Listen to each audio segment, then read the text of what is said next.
Fala pessoal, tudo bem? Estou morrendo de saudade de vocês, mas nós precisamos continuar nosso conteúdo, tá? Eu vou dar uma adiantada no nosso conteúdo na parte de vacinas. Hoje eu vou colocar para vocês um vídeo, né? Não é muito grande, não. Ele é um vídeo curto de 20 minutos, dá para vocês assistirem, sobre vacinas. E aí, quando for na aula ao vivo essa semana, a gente vai discutir sobre vacinas, anticorpos e soro, para a gente dar uma adiantada bastante aí nesse conteúdo, para ver se a gente termina esse livro. Tá bom, gente? Então, assistam esse vídeo, se concentrem e qualquer coisa vocês me perguntam na aula ao vivo, beleza? Então, assistam aí. Nesse vídeo, eu vou falar sobre vacinas. Eu vou falar sobre como as vacinas surgiram, como elas funcionam e quais são os tipos de vacinas que existem. Vamos começar então com o surgimento das vacinas.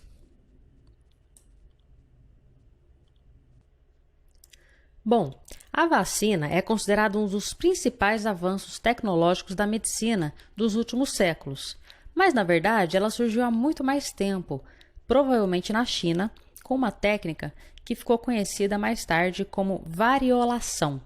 Variolação. E esse termo aqui vem de varíola.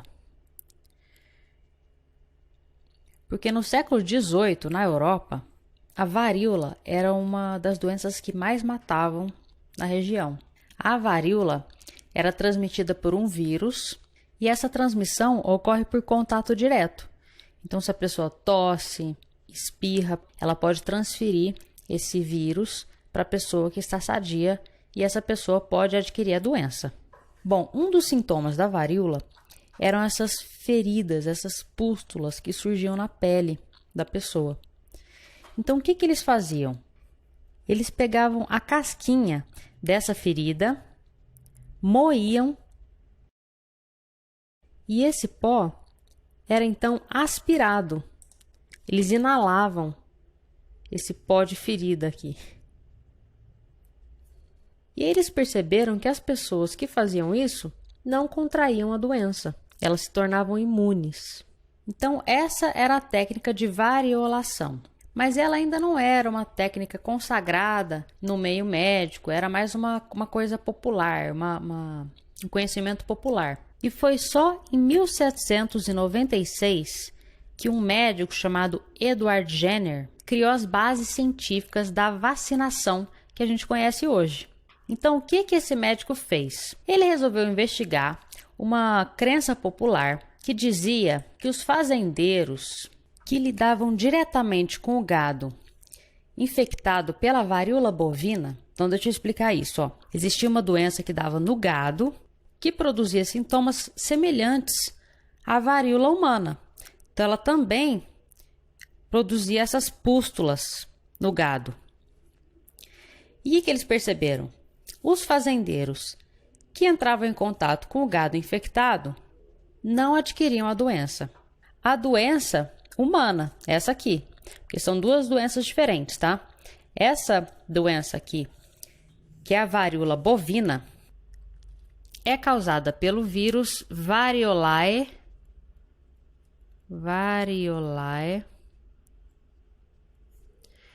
vacinae.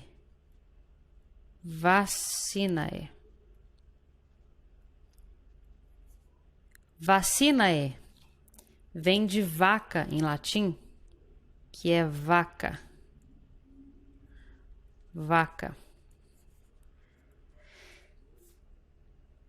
E esse é o vírus que causa a varíola bovina, tá? O vírus que causa a varíola humana, que é muito semelhante, é o Orthopoxvirus variolae. Deixa eu escrever isso aqui, ó. Isso aqui não precisa decorar, tá? Orthopox vírus variolae. É outra espécie de vírus.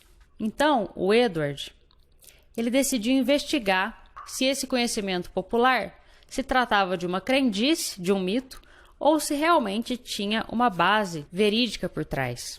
O que ele fez? Deixa eu apagar isso daqui, para a gente ter um pouquinho de espaço.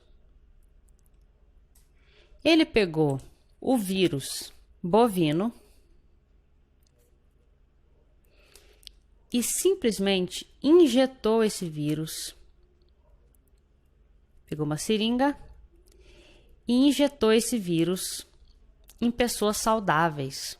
E ele percebeu que as pessoas que recebiam o vírus bovino realmente se tornavam imunes ao vírus da varíola humana.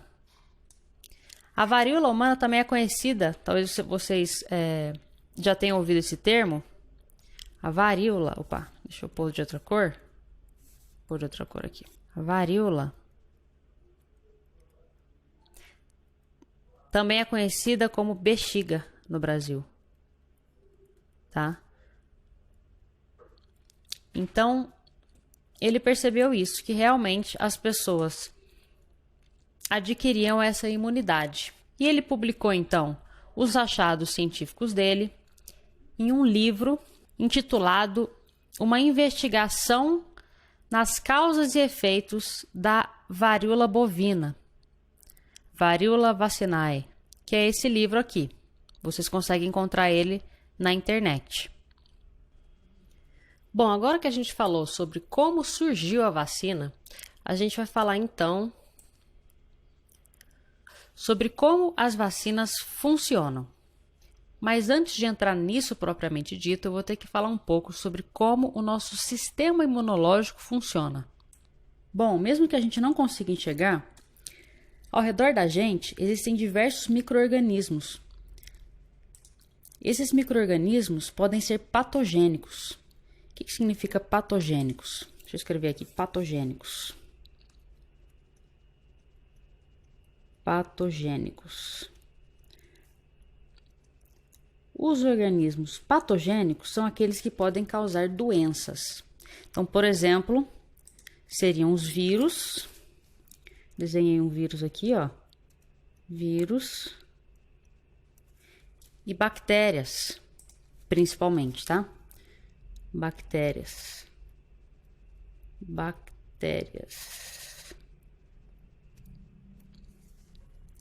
Então, esses micro-organismos podem causar doenças na gente. A gente possui um sistema para combater esses micro-organismos, que é o nosso sistema imunológico. O sistema imunológico, ele possui células de defesa. Essas células são conhecidas também como leucócitos. Deixa eu anotar aqui, ó, leucócitos. Leucócitos. Por que esse nome esquisito aqui? Leuco significa branco e citos vem de células. Então, esses leucócitos, eles são como se fossem soldadinhos. Eles existem no nosso organismo para combater esses micro-organismos patogênicos. Tá legal, mas o que isso tem a ver com vacina? Que tudo isso que eu falei tem a ver com vacinas? Bom, assim como todo exército precisa treinar os seus soldados para combater o inimigo, o exército do nosso corpo, do nosso sistema imunológico, também precisa ser treinado. E é aí que entram as vacinas. As vacinas, elas treinam, entre aspas, o nosso sistema imunológico para combater os organismos patogênicos. No nosso sistema imunológico, nós temos diferentes tipos de células. Deixa eu fazer uma mágica aqui para abrir espaço na lousa. Bom, assim como um exército tem diferentes tipos de soldado, cada um desempenhando uma função, o nosso sistema imunológico também tem. Então, os macrófagos, por exemplo, deixa eu escrever aqui, os macrófagos são as primeiras células a entrar em contato com os patógenos, o vírus e a bactéria que eu desenhei aqui. Por que esse nome macrófago? A forma dele destruir os micro-organismos é porque ele vai envolvendo aqui, ele engole o micro-organismo. Então a gente chama de macrófago porque fagos vem de fagia, que é comer. Então ele come partículas grandes e é assim que ele vai destruir partículas estranhas que entram no organismo. Além dos macrófagos, nós também temos as células B e as células T. E em conjunto, elas são responsáveis por produzir e coordenar a ação dos anticorpos, que vão neutralizar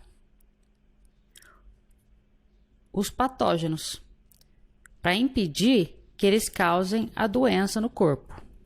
Só que nem todas as células B e T conseguem produzir o antígeno correto. Então, o macrófago tem que encontrar a célula dentre um monte de outras células. É como se fosse procurar uma agulha num palheiro, é muito difícil. O princípio por trás disso é o seguinte: as células de defesa do organismo, elas possuem receptores, que é essa parte que eu desenhei aqui, ó. Esses são os receptores. Receptores. E cada receptor tem uma forma diferente. Da mesma forma, os patógenos também têm estruturas na sua superfície, ó, que nós chamamos de antígenos. Então, seria isso aqui, ó, que eu desenhei. Isso é um antígeno. Antígeno. E cada célula de defesa, ela só funciona para um certo tipo de antígeno. É como se fosse uma chave e uma fechadura. A chave que está aqui nessa célula só vai funcionar para bloquear um certo tipo de vírus. Por exemplo, se eu pegar essa célula aqui, que o receptor é quadradinho, não vai conseguir bloquear, não vai conseguir se ligar aqui no antígeno desse vírus e nem desse, ó. Ela dá certo para esse aqui. Da mesma forma, esse só vai funcionar, não vai funcionar nesse, não vai funcionar nesse, só funciona no redondinho. E olha que interessante, quando uma célula de defesa se liga a um antígeno, ela pode ativar a produção de anticorpos. O que esses anticorpos fazem? Eles atacam, neutralizando a ação daquele micro-organismo invasor. Então, esses são os anticorpos. Deixa eu anotar aqui. Esse é um anticorpo. Anticorpo. Esse processo que eu expliquei aqui é conhecido como resposta imune adaptativa, que é uma adaptação do organismo contra algum invasor, né? Um vírus, uma bactéria. Ele pode acontecer de forma natural, por exemplo, a catapora. Quando você tem uma vez, você já se torna imune para o resto da vida. O que causa a catapora é um vírus. Então, o que aconteceu ali? Por que você se tornou imune, né, àquele vírus? O vírus entrou no seu organismo, os leucócitos neutralizaram aquele vírus e produziram mais leucócitos iguais a ele, que tem o receptor adaptado, né? Que tem um receptor que encaixa certinho com aquele vírus. É como se o exército de células brancas do seu organismo tivesse se multiplicado. Então você tem mais soldadinhos para combater aquele vírus. Então sempre que o vírus entra no organismo, ele é rapidamente neutralizado e ele não causa a doença. Agora, isso também pode acontecer de forma artificial. E é aí que entra a vacina. Como que ela funciona? A vacina nada mais é do que a injeção de micro-organismos ou mortos ou enfraquecidos no nosso sistema, no nosso organismo. O que o nosso organismo precisa para conseguir multiplicar o nosso exército de células brancas? Ele precisa entrar em contato com o antígeno, tá? Então, o que a vacina faz? Ela libera no nosso organismo um vírus que está enfraquecido, morto ou até mesmo as proteínas que compõem o antígeno. Vou explicar mais para frente os tipos de vacina.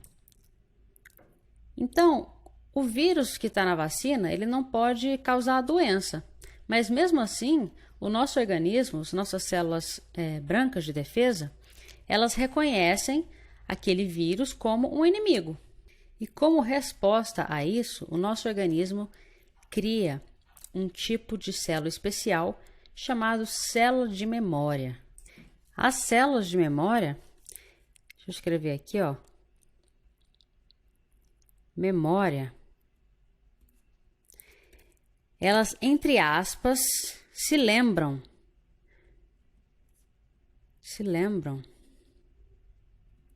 quais anticorpos funcionam para aquele vírus específico. Por que eu coloquei entre aspas? Porque é claro que a célula não tem um cérebro para lembrar nada, né?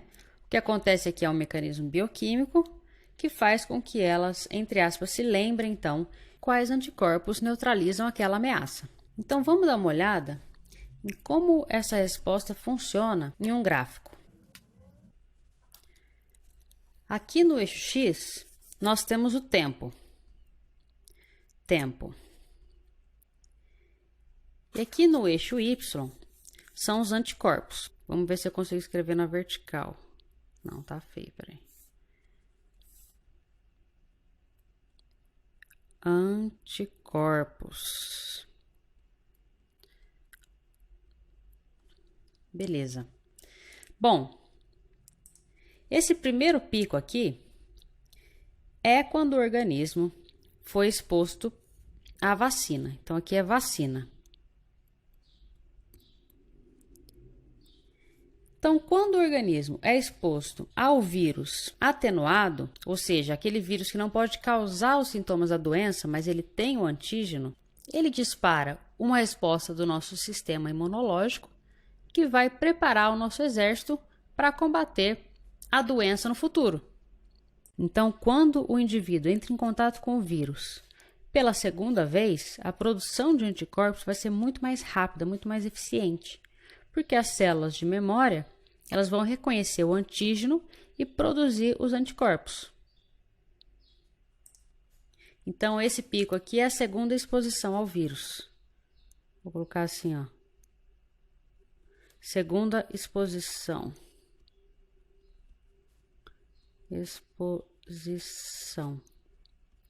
Como eu expliquei, aqui eu coloquei que a primeira exposição aqui, esse primeiro pico é a vacina, mas ele pode ser a primeira vez que a pessoa pegou a doença, como é o caso da catapora, que eu expliquei agora há pouco. Então, a pessoa pegou o vírus, no caso um vírus que não está atenuado, teve a doença, os sintomas, tudo. Como a pessoa foi exposta ao vírus, na próxima vez que acontecer a exposição, na próxima vez que o vírus infectar o organismo, as células de memória já vão mobilizar o exército de células brancas que a gente tem para combater aquele agente infeccioso. Agora, nem toda vacina vai ser eficiente sempre contra aquele vírus. Assim como nem toda doença, quando você pega a primeira vez, traz imunidade na segunda exposição, como é o caso da catapora que eu expliquei. Por que isso acontece? Isso acontece porque alguns vírus sofrem muita mutação ao longo do tempo. Então, por exemplo, o vírus da gripe, ele tem um antígeno de um certo jeito, né, de um certo formato. Aí acontece uma mutação que faz com que o antígeno mude de formato. Então, por exemplo, ele fica assim. E aquele anticorpo, então, que antes servia para dar imunidade ao vírus da gripe, agora ele não funciona mais, porque o antígeno mudou. Isso acontece com vírus de algumas doenças, como é o caso da gripe, por exemplo. Já os vírus que causam a catapora são mais estáveis. Os antígenos permanecem com aquele formato mesmo.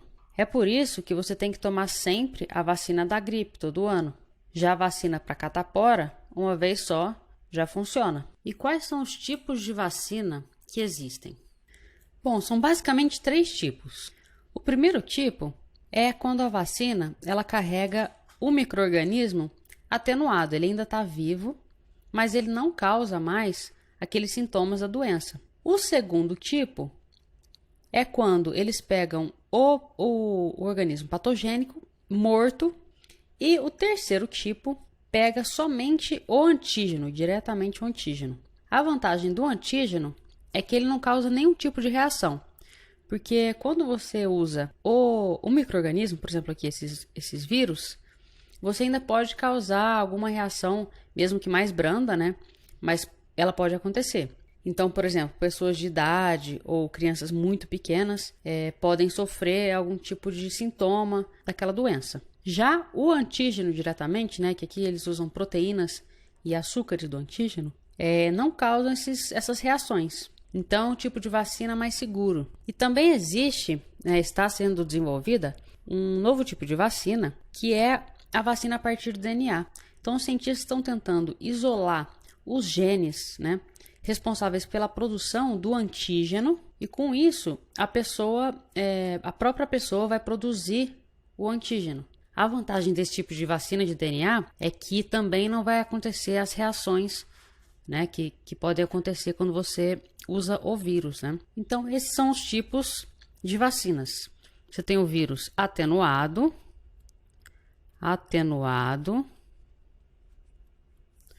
o vírus morto, o vírus que eu digo assim, o micro-organismo, né? Pode ser bactéria também, o próprio antígeno e o gene isolado, que produz o antígeno. Bom, nessa aula era isso que eu queria passar. Espero que você tenha gostado e até um próximo vídeo.